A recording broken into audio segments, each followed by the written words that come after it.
Welcome to Nursing 604, and that is Healthcare Policy, Analysis, and Advocacy. So in this course on healthcare policy, we're going to really depend upon the textbook in many ways to assure that we all are building a very strong foundation in health policy. So I'm going to start by just going over the tabs, some of the tabs that I want you to review this first week. And first of all, let's step back for a second. And this is Dr. Judy Stanley, and I'm going to be your guide for this course. And to those of you who I've had in other courses, welcome to healthcare policy. And for those of you who are new this spring, I welcome you into the MSN program. I hope you enjoyed your first course in Mini A, and now on to Healthcare Policy and Advocacy. So for this course, as I explained, we are going to be using the textbook that is Milstead's Health Policy and Politics, A Nurse's Guide, and it is the 7th edition from 2022. So that's a picture of the text that is required. I know it is a bit more expensive than I ever hoped to have a book, but for health policy, it was very difficult to find a strong book for nurses and graduate nurses in policy and to also, keep that cost down. So I thank you for purchasing it. The other book that is required, and that's if you do not already have the APA manual, is the Houghton and Houghton APA the Easy Way. It's the 7th edition. We are going to be using this book throughout the program.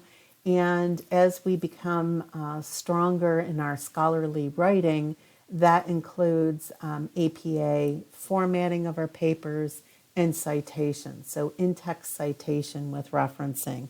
This little slim book that costs, I think it's $13 now, brand new on Amazon. You can get it used for like $10, is an excellent book. And it also gives me the opportunity to say, hey, go to page 26, and you're going to see a better way, the proper way to do perhaps the APA, either in-text citation or referencing. So those are the two books that we're going to need. You're going to be reviewing your syllabus, and either as a Word document or a PDF, and you're going to be signing off on your syllabus, saying that you've read it, you understood it, and that you've had your questions answered. So if you do have questions, you're going to get out of the course information and go to the instructor contact. And this is my contact information, both my cell phone and my office phone, my office location, if you are local in the Erie area, where to find me, and of course my email. And if you do call, these are my office hours. Now I traditionally have these office hours set up for undergrad students. I teach in the RN to BSN program as well. But so please know, additional hours are available upon request. Very easy for me to do. I realize that many of you work day shift. And I like to do a Zoom. That gives us the ability to share our screens, to really look at things, especially if you have questions about materials. And this would be the Zoom link that you would use.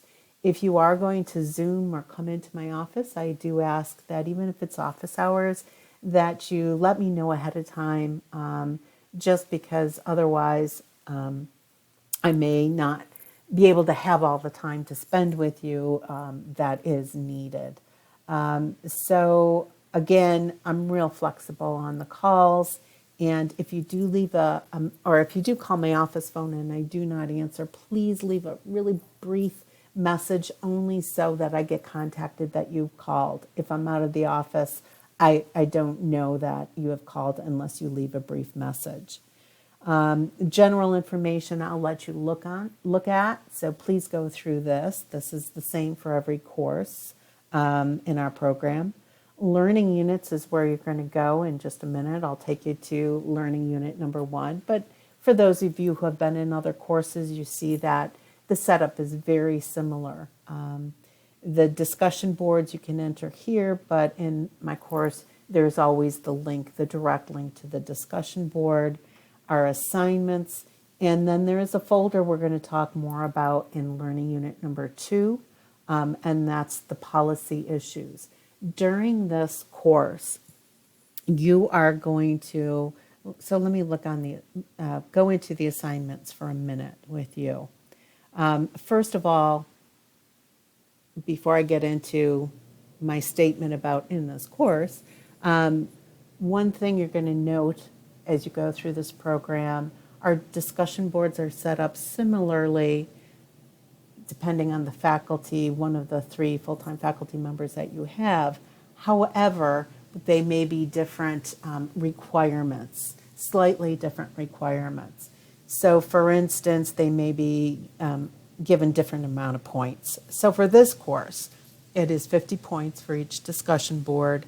The expectation is that you post a response to the discussion board questions and post your thread up by Thursday night, and then reply to at least one other of your peers by Sunday. I know some of the courses, the expectation is 2. It depends, 2 peers to respond to. It depends on what other assignments you have in the courses. So for this course, you are going to have 1, 2, 3, 4, 5 assignments in addition to your discussion boards, and then your final course reflection, which is kind of like your meeting the requirement of a final exam, but it's just a reflective paper. But for your assignments, we're going to be doing 1, 2, 3, 4 assignments. So that's week 2, 3, 4, and 5. Each week is going to have a separate assignment. And those build upon and make up the final plan change policy, which is week 6. That's a compilation of the information and feedback perhaps that I've given you, or perhaps you found located more information in week 4 that you're going to update your information in week 2, the identification of the issue. I'm not being very clear here, but believe me, it will be clear as we go along. So each one of these assignments is worth 100 points. So again, next week in our Learning Unit number 2, I'm going to introduce you to what we are talking about. It's going to be very clear of what the expectations are each week. And there's going to be 3 different focus areas that you're going to choose from. And again, we'll introduce you to these next week. But the 3 areas are workplace violence, nurse to patient staffing ratios, and medical assistance in dying. So these are 3 areas that there are active, sometimes active bills and legislations, depending on the state, and there may be federal actions being looked at. So all in regards to policy. So let's go on to our Learning Unit number 1. But I just wanted to kind of go over what was in some of these, and I'm not hiding any of this information, but sometimes if we start off too much information, that's not good either. So let's take step by step, and you're going to see we're going to build on all of this. Your grades are available here. I am going to show you how to see the feedback that I give you, because I always put it within the grading rubric. So it might be a little bit different than what you experienced previously. So I want to make sure you know that I typically do give quite a bit of feedback, and I want you to see it. And then the link to Mercyhurst Library. So let's go on to our Learning Units link. And that's going to take us, and I'm going to close out of the Tool tab and see if I can make this a little bit bigger for you. So this is our course. This is just a welcome and talking about the course description.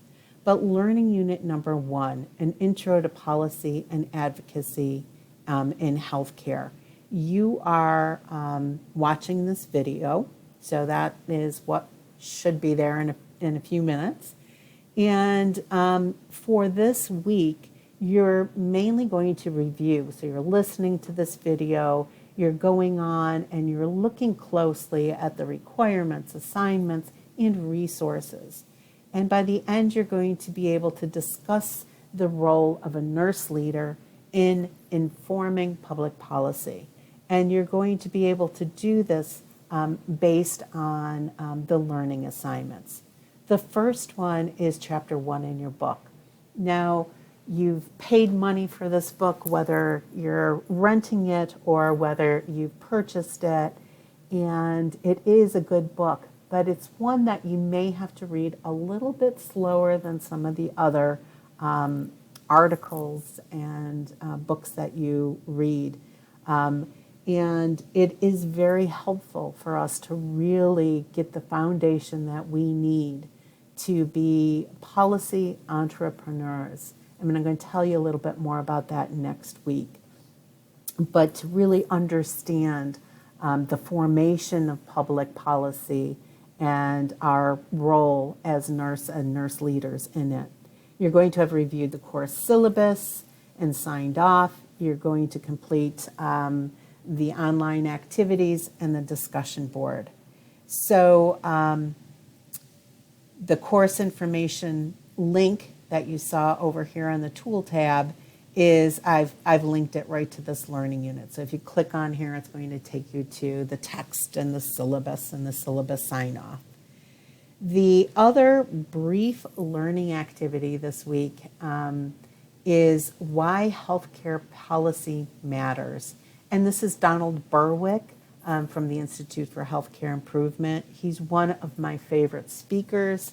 And I'll tell you, within 3 minutes, he is able to define why healthcare policy really matters and help us to better understand. So it's an excellent brief video, and I ask that you read that. And the last thing, so you've read chapter 1, you've got your book, you read chapter 1, you've looked through all the resources, and the last thing is your discussion board. 1 is to introduce or reintroduce yourself, including where you work, the type of work that you do, and if you've been involved in any health policy, either at the local, state, or federal level. Also, perhaps if you want to add in, I didn't put this here, but if you want to add in professional nursing organization that you may be a part of. And then list 3, more than a list, really summarize 3 ideas. I'm going to change that wording. Summarize 3 new ideas that you've gained from our readings, which is chapter 1, and also the video of Dr. Berwick. And again, don't forget to reply to at least one of your classmates, and I ask that you post by Thursday evening. Have a great week. Welcome to Nursing 64. I'm excited to be teaching this course and being with you as you go through. Don't hesitate to contact me with any questions. Thank you.